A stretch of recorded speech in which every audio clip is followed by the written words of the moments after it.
哎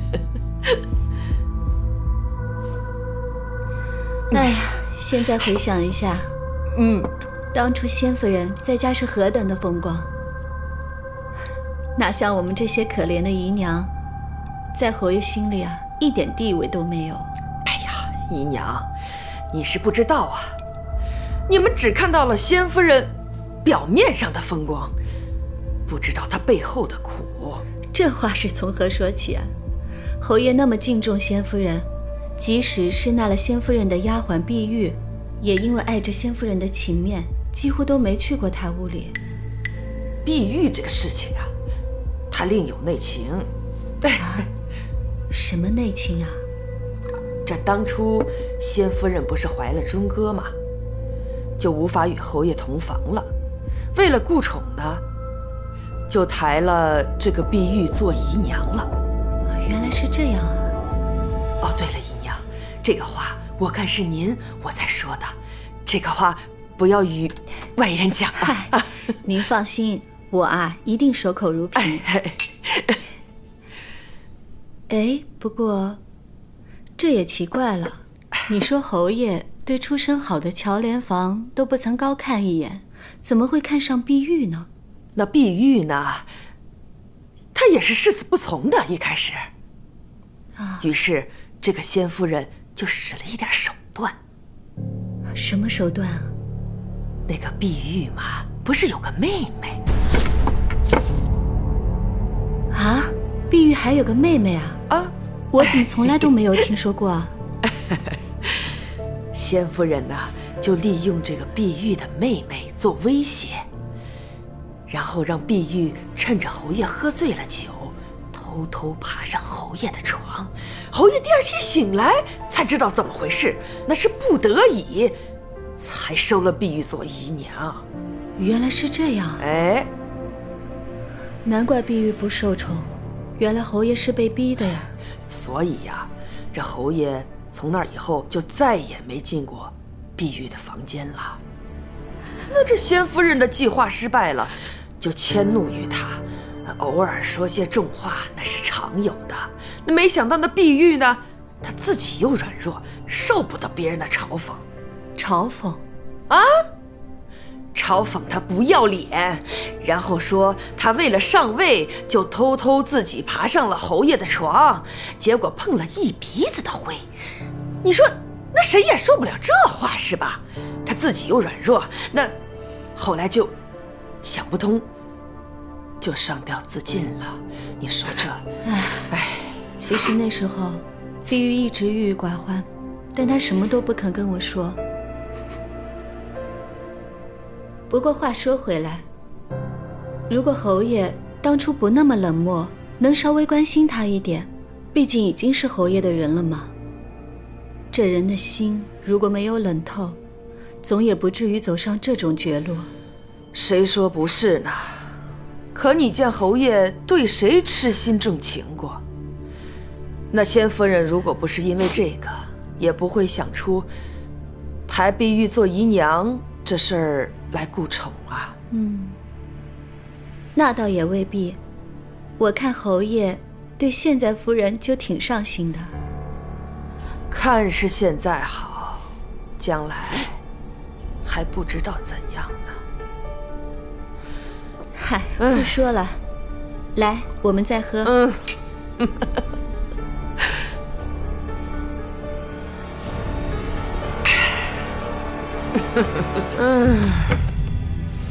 陶妈妈，起来再喝啊。喝。陶妈妈，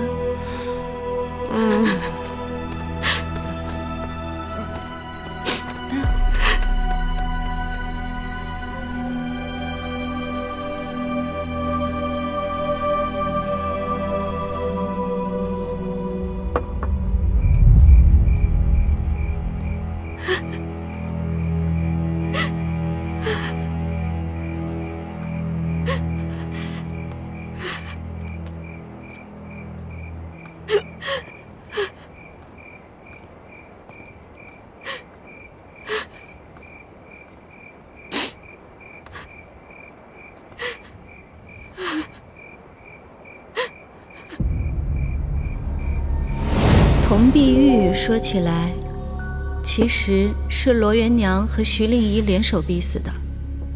此事一定要经过陶妈妈的嘴说出来，琥珀才会相信。只要琥珀知道了真相，以她对夫人的忠心，必定在徐家掀起风浪，有利于大人的谋划。那丫头能有这么大能耐吗？大人不要小看这丫头，夫人对她非常信任，此事我有80%的把握。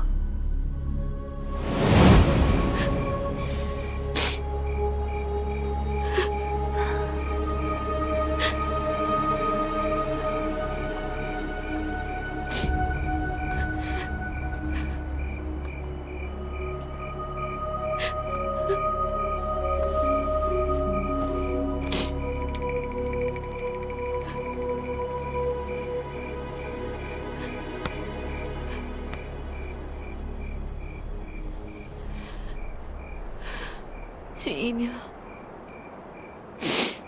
我姐姐是夏夫人和罗家由我来逼迫她的。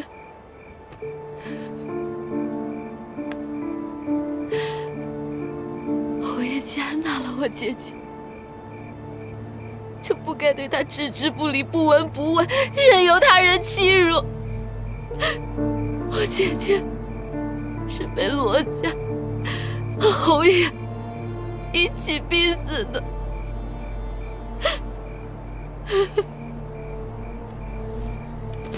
其实，像这样的勋贵之家，看似光鲜亮丽，但是其中的艰辛，外人怎么会明白？夫人身为正室，都会受到逼迫。何况是像我们这样的妾室、奴婢呢？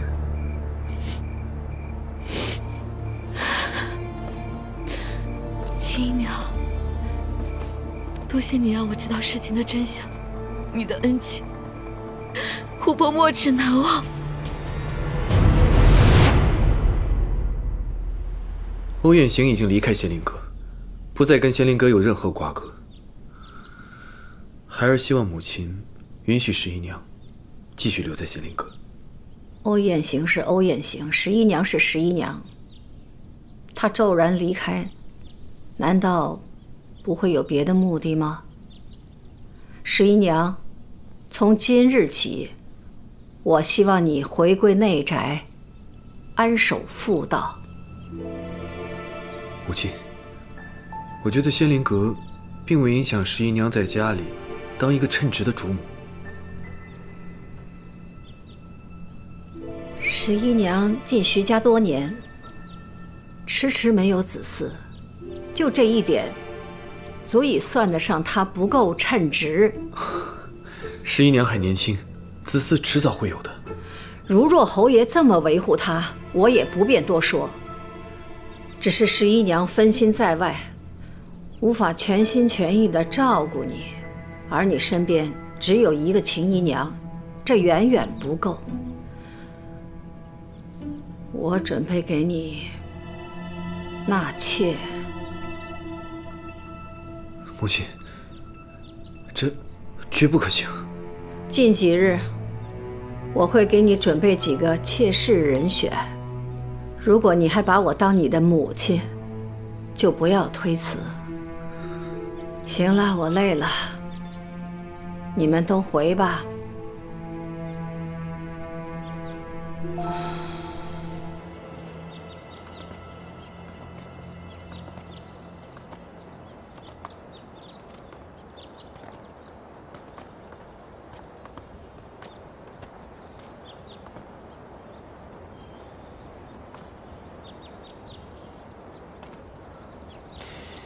放心，无论如何，我都不会纳妾。侯爷的心意，我自然是明白的。但母亲的心意，也不是你我能左右的。母亲的心意，不代表我的想法。我明白。说到底，还是我做的不够好，做的不够周全。在我看来，你已经做得足够好了。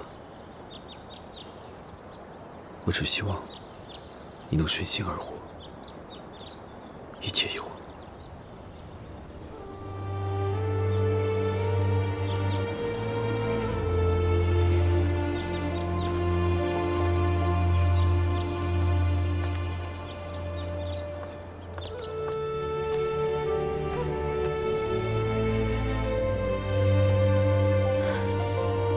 今日太夫人逼迫夫人，我看在眼中，就联想到了姐姐。虽说侯爷如今一直维护夫人，可他当年对我姐姐做出了如此绝情之事，焉知他日不会背弃夫人呢？在这徐家，想要当好一个主母，实在是太难了。真是一入侯门深似海。元娘和侯爷都是无情无义之人，为达目的不择手段。夫人是好人，可自从入了这规矩森严的徐家，不管她怎么努力，都得不到认同。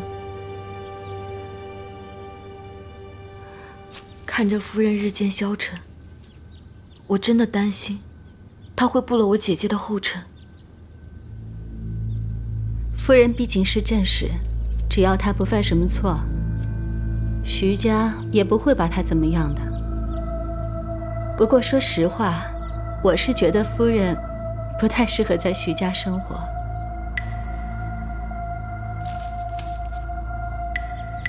秦姨娘，您此话何意？你看啊，夫人在说起仙灵阁的时候，眼睛都会发光，那神情多快活呀！或许对夫人来说，重要的从来不是荣华富贵，而是能过自己想过的生活。